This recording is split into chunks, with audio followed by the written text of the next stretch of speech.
Hello everybody, welcome to our new video, and today we are starting a new series, and that is our 5G series of lectures. And in this series we will go through all the details of 5G, and we will number our lectures so that you can go through all the lectures to have a firm grasp of 5G.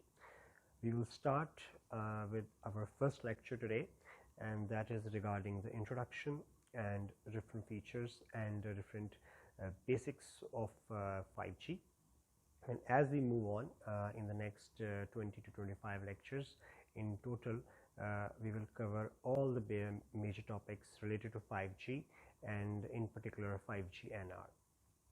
So stay tuned and we will continue with our 5G series for now. If you want to continue watching our videos, getting the recent information about which videos we are uploading, please subscribe to our channel and also hit the bell icon. So let's begin with today's video. As you can see that today's topic is 5G, and we are starting with the introduction and with the features. So before we go into 5G details, what we can see here is a graph sort of thing where we can see that the technology for cellular communication has gone from 1G, 2G, 3G, 4G and to 5G. And in this transition from the first generation networks to 5th generation networks, there have been different you can say aims and goals to achieve for each generation of the networks. For example, in 1G and 2G, we were mostly related with voice. At a later part in 2G, the data part, GPRS, and then the edge part was introduced. Then we went on to 3G networks, which were a mix of voice and data services. And when we had our HSDPA and HSUPA introduced into 3G technologies, and then we moved to LTE in 4G, which was most data centric technology till now, and we achieved data rates up till 400, 500 megabit per second using carrier aggregation and other techniques. And now we have arrived at 5G, and as we speak now, 5G is in commercial rollout stages in many parts of the developed economies. For example, here in Australia, in US, in Japan, in Korea, in China, in the Middle East, and in many parts of Europe as well. 5G is in its initial deployment state.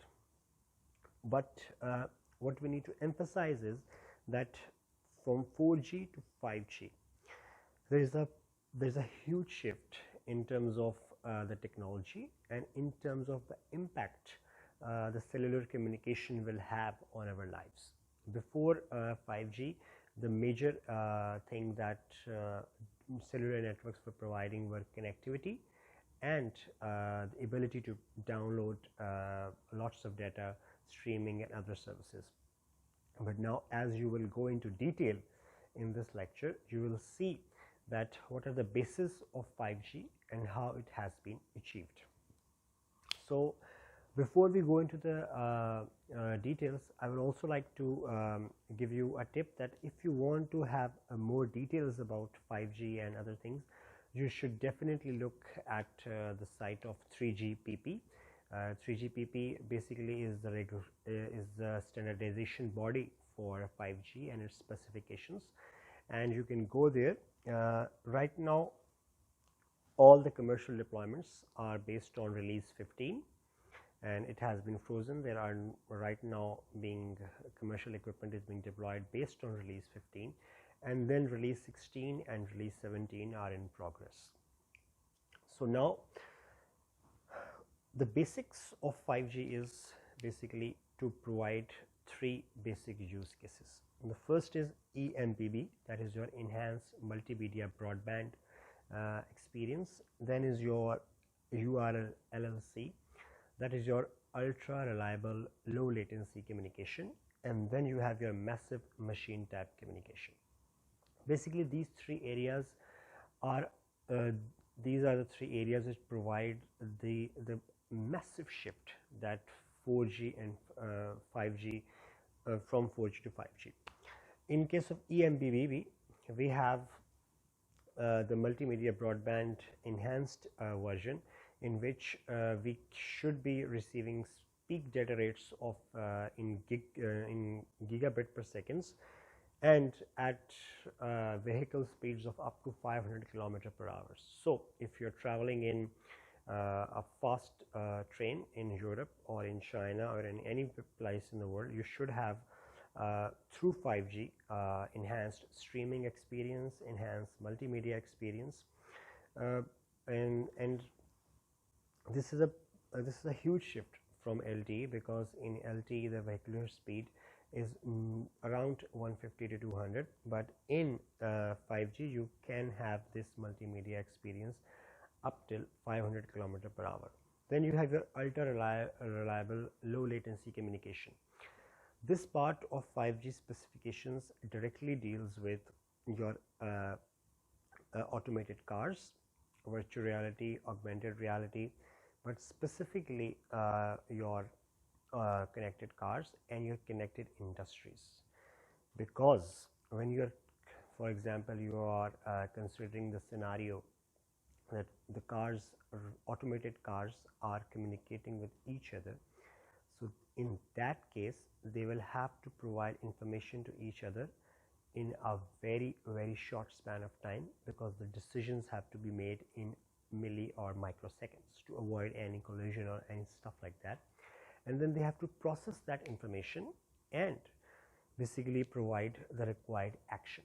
So their number one thing is latency, that the amount of time it takes from the information to travel from the car to the base station or any remote relay, and it goes back to the car, that should be very short. And secondly, the processing capability should be present on the edge. And your edge, by edge you mean your relay node or your IRU or any other thing, and that is where your edge computing also comes into place in 5G. And the third part is massive machine tap communication, and this is basically your extension of Internet of Things into massive machine tap communication, where all of your devices are connected. In your cities we have smart cities concepts, we have smart home concepts, and basically in terms of specification, and a 5G node should be able to handle 1 million connected devices. That is the aim for 5G specifications in release 16 and release 17. And I would also like to emphasize that the first phase, that is release 15 specifications of 5G, are mostly related with this part. This one, ultra reliable LLC and MMTC, are part of 16 and 17, and they're, as of practical implementation, they are not that much around in our commercial deployments. Now this was the use cases. Now what we will see in the next part is what is the key pillars of 5G technology which enables us to provide the high data rates, the low latency, the flexible networks structure, and that is described here.